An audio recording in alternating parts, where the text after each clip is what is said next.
Hey, Roadrunners, welcome. It is Colorado State game day. Our boys are up in Fort Collins, Colorado, getting ready to take on, well, you know what? A Colorado version of UTSA. Here's my issue. And I told you when we started this season, don't be surprised if we're 1-3 entering conference play. Don't be surprised. Don't be surprised for 2-2. We had a chance to be 3-1. I never said we'd be 4-0. And at no point did I think we were going to go in and beat Texas A&M. Right? But here we are, and I also said the most likely for me is 1-3 with the singular win over UIW. So I watched some game film of Colorado State. I watched their first two games as much as I could get through all the commercials, fast forward, yada, yada, yada. I could find the stuff, Renegade on YouTube, yada, yada, yada. There's two Colorado States. There's 1.5 UTSAs. Let me explain. Colorado State looked awesome against Washington. They were big, physical. They played sound football. They have a second-string quarterback that is their running quarterback. Made some great decisions. They played good against Washington from the time that I watched, right? Then they go and they play Northern Colorado. They get kind of a weird overturn that sealed the game for them. Didn't look good. Turned the ball over left and right at home, right? Squeaked out a 21-17 win against Northern Colorado. You know, we looked better than they looked against an FCS opponent. Even as bad as our second half was, right? But I'm telling you, we need to think about our second half against UIW more than we need to think about winning 48-20.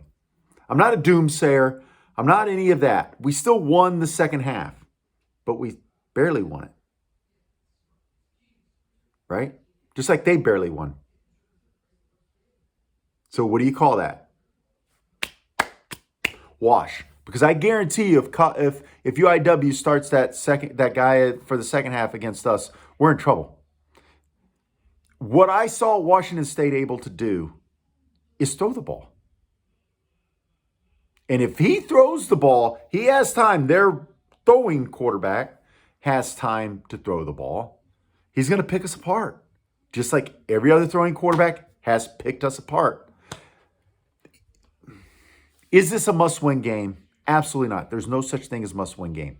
I honestly believe that only time it's a must-win game is when it's the last game of the year and you're playing for a championship or playing to get into the championship or you're playing to be bowl eligible.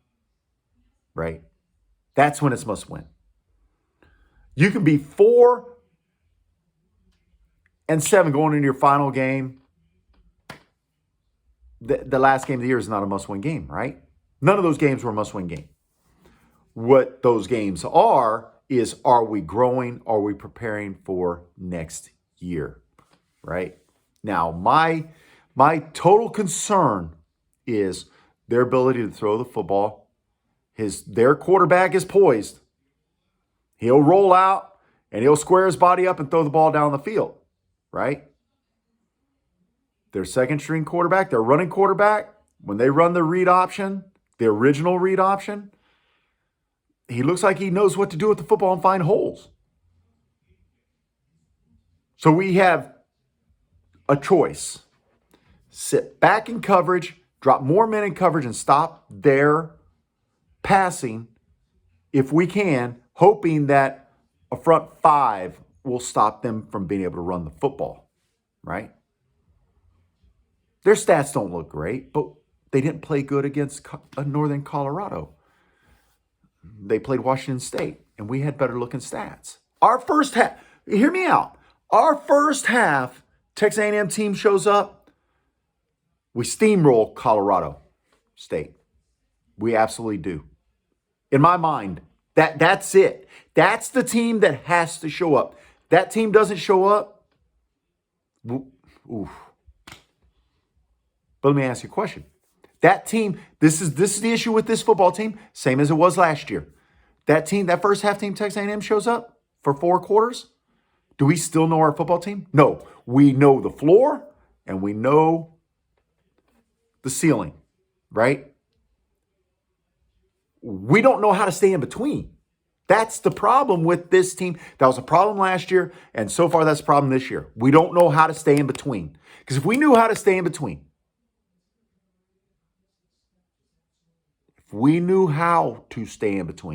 this goes from the coaches, the players, all of it, we'd have had our second string quarterback in there in the fourth quarter against UIW. Okay, I'm beating a dead horse. I'm not going to beat a dead horse anymore. Colorado has bigger, more physical wide receivers than we faced all year, including Texas A&M. Texas A&M had a lot of skinny, fast guys, right? These guys are big and physical. They look like they weigh about 15 pounds to me on TV than any of the wide receivers we have faced. To be honest with you, they look like slower physical forms of JT and Zakari. Those guys weren't small, right? And Tyke, they just look like more physical guys. Those kind of guys, they don't have their talent. Very few people have their talent. So I'm not putting them in that category. I'm just saying, I think that they will definitely be hard to defend with our smaller defensive backs. We don't have size at defensive back, right? Which is not uncommon. That's okay. But we don't have a big, strong safety. We don't have a big free safety, right? That's also common. The way a defensive back has to play, right? It's always reactive. So you're going to take speed and a guy in a receiver's hip pocket over a big guy who's not able to turn and run as fast, right? It's a trade-off, right? A bigger defensive back doesn't have to be as close to his guys to make it a harder throw, right?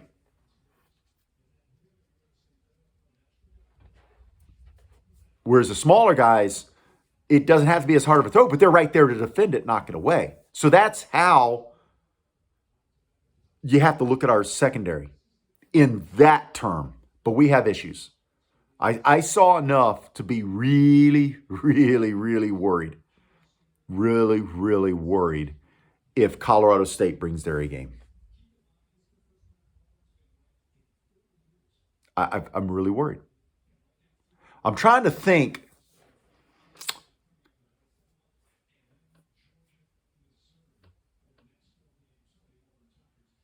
Have we beaten a Mountain West team? And the Mountain West teams look more physical than us. When we play San Diego State, they look more physical. We lost to them in the bowl game, right? Have we played Colorado State before? I don't think so. We played somebody. Anyway, I forget. It doesn't matter. My point is, have we beaten any Mountain West team? I know San Jose State, man, they came in and they mollywopped us at home that one time. We lost to Sacramento State. They're not in the Mountain West. That was early on. Let me know. Comment. Let me know who I'm forgetting about. Now, I know we beat New Mexico, but they weren't Mountain West at the time, I don't think. Maybe they were. But anyway, we got a work cut out for us. And I think every one of you know this. I just want to know who this team wants to be. Make my life easier. If we're going to be that team that shows up against Texas State, that team that in the second half against, then it's like, okay. Are we going to be that team in the first half of Texas A&M? Okay. Don't be each one of those teams. I mean, because none of those have anything to do with adjustments. Well, I guess you could say that with UIW when they brought in their second string quarterback, but they didn't do anything different. None of their plays were different. None of their plays were different. Texas State, none of their plays were different. They got that one throwback in which our outside guy didn't follow the one guy on his side of the ball, right? I don't know. I'm worried about how this game turns out for us. Now, luckily, it's 8:30 at night, so anybody in the Eastern time zone on a Saturday probably already out after their game. They're probably out, whatever. Fans and out there having dinner, not even bothering watching the game, come back in, go to sleep. But trust me, those of you that sit on social media and love to talk shit about other people's programs, and I mean, you guys do talk shit. Some of y'all. Now, I don't know how many of y'all listen to me that talk shit, but you've earned some of this shit. Take it like a man. Seriously, take it like a man. Admit you need to tase your nuts. Don't hide from tasing your nuts. Or at least say, you know what, I'm not going to tase my nuts. At least say that. At least be man enough to say you're not going to tase your nuts instead of hiding from it. Be a man about it. If you're going to talk shit, take it. Right? Grow up. So I don't know. I don't know what's gonna happen, but we need our A game. That's just my feeling. We need our A game. Now, will our A game be enough? That'll be the question. But if we don't bring our A game, I don't know, man. Maybe we can force 5 turnovers like they had against Northern Colorado. I mean, do you think we survive UIW with 5 turnovers? If we turn the ball over 3 times the first half, do you think we survive? That's a question to ponder.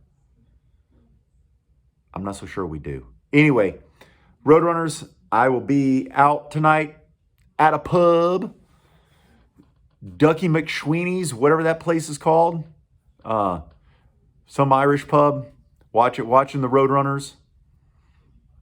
So I don't know how much I'm going to actually be able to watch it, right? Because when I'm at the game, I can watch it. I get a different vibe. When I'm at home by myself, I can actually watch it, right? I have no distractions. I hear all the commentary. I can rewind during the game, and then when the commercials come up, fast forward during the commercials, right? So I can catch stuff that I might miss. This I won't be able to. And I've tried. I've absolutely tried recording them and watching them a second time, and that's hard for me to do. That's hard for me to do. I don't know why. I don't know why. I've always been that way. It's not that because I know the outcome. If I don't know the outcome, I'll watch it. I'm serious. But when I've watched it once, it's hard to watch it a second time, man. Now I can see why you hear football players say, "I don't watch football when I get home." I don't watch football anymore. Because they've played it, and then they've also watched it on game film how many times during the week. They're probably tired of watching it, right? So who knows? Anyway, I'm concerned. You should be concerned too, because this could tell us what we're going to be for the next 3 or 4 years. I hate to say that. I hate to say that. We could be this kind of team for the next 3 or 4 years, regardless of whether we get a covered practice facility, regardless of whether we get another $1 million going to NIL. This could be what we're like, right? We might have lost that magic. That's all I'm saying. Peace out, birds up, and you know what? Even though you heard what I've just said for the past 14 minutes, if you stayed this long, let's FAFO. Let's go fuck around, find out who we want to be, who we can be. Peace out, birds up.